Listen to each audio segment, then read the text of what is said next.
Mario? Is that you, Mario? Yes.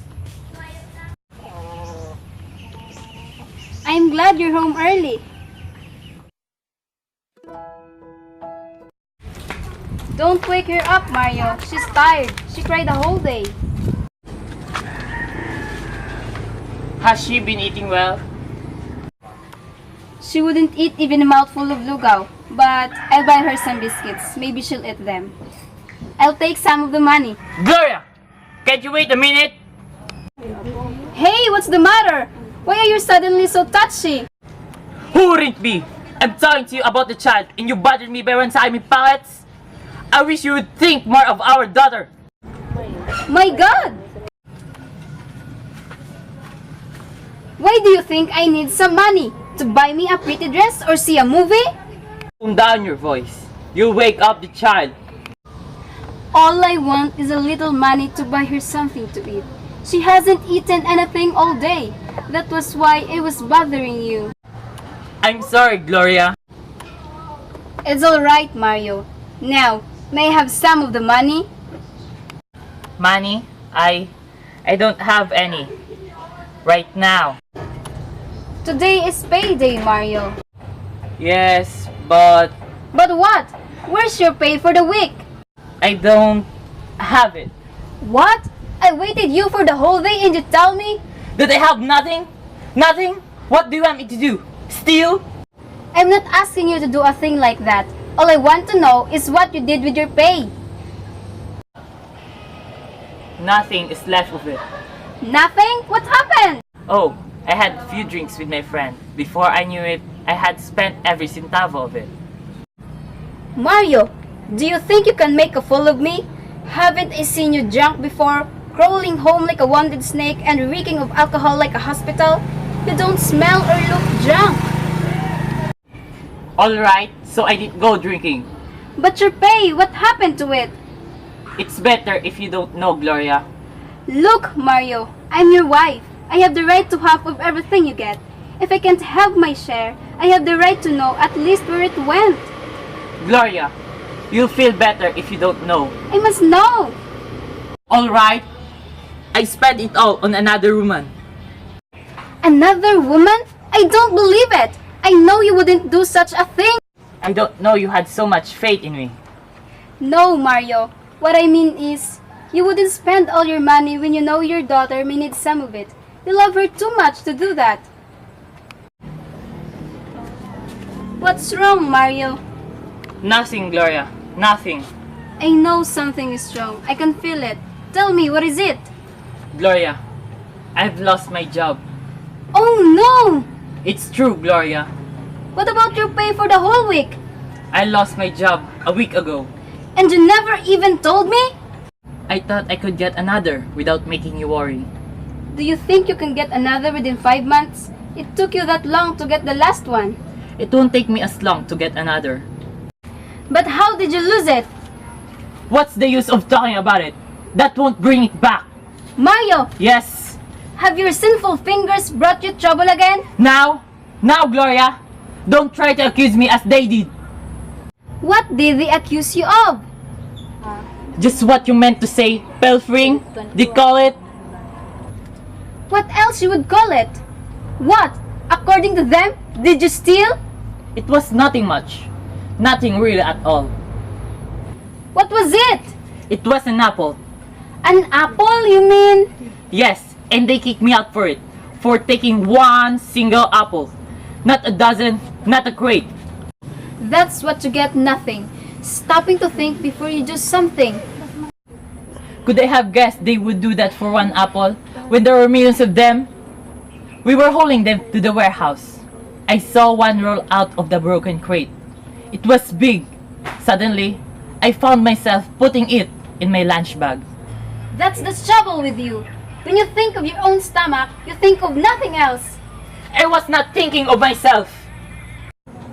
Who were you thinking of? Me? Did I ever ask you to bring home an apple? I am not as crazy as that. I was thinking of our child. Tita? Why? Did she ever ask for apples? Yes, she did.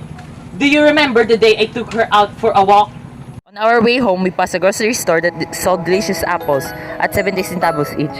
She wanted me to buy for her, but I need to have 70 centavos. I bought her one of those small green apples they sell at sidewalk, but she threw it away, saying it was not a real apple. Then she cried.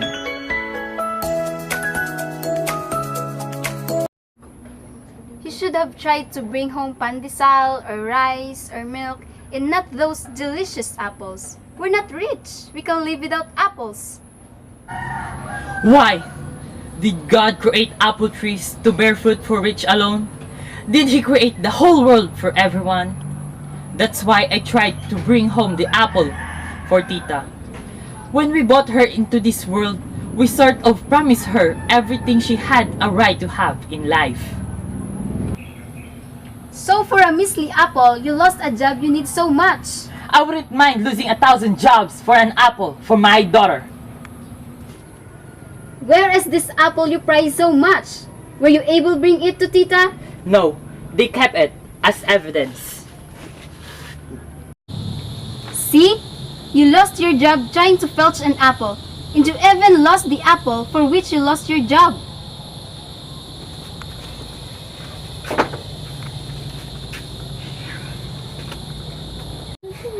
Filching an apple, that's too small a reason to kick a poor man out of work.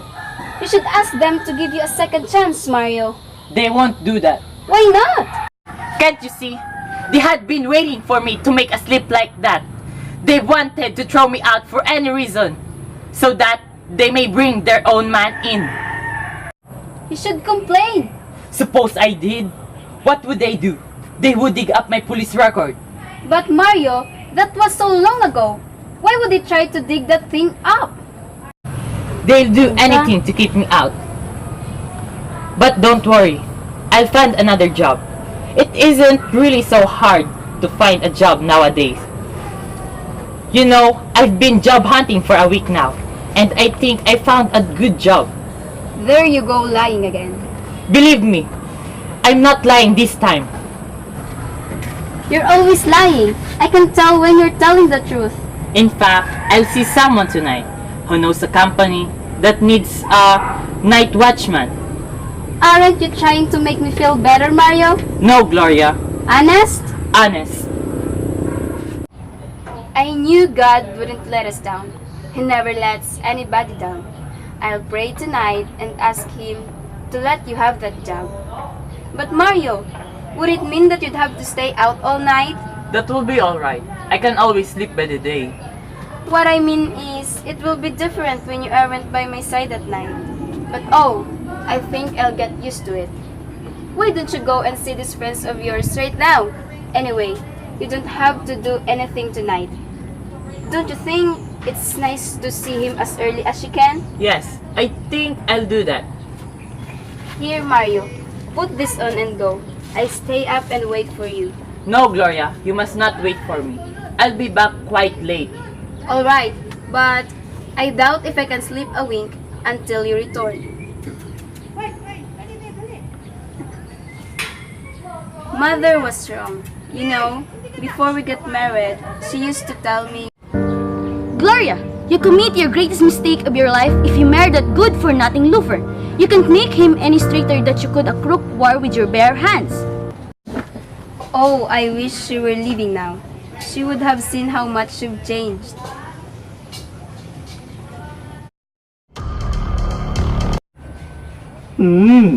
How romantic. Pablo!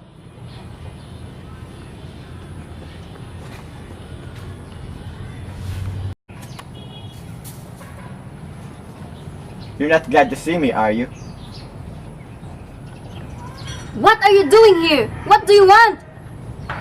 Say, is that the right way to receive a friend who has come visiting? We don't care for your visits. You haven't changed a bit, Gloria. Not a bit. Neither are you, I can see. You're still that woman who cursed me to hell because I happened to be Smart's friend long before you met him. Time has not made you any kinder to me, Gloria. You still hate me, don't you? Yes, and you stay away from us for the rest of our lives. Am I not staying away from you? Then why are you here? God, may I even drop in now? And then to see if life has been kind to you. How are you getting along? We were doing well until you showed up. Your daughter, she was only that high when I saw her last. How is she? She's alright. Oh, I thought she had not been very well. How did you know? Did you tell him? I? No! How could I? I haven't seen him in a long time. Until now, of course. What is she sick with? We don't know. Don't you think you should take her to a doctor? Here. I lent a few pesos. It may help her to get well. We need it alright, but no, thank you. Why don't you take it?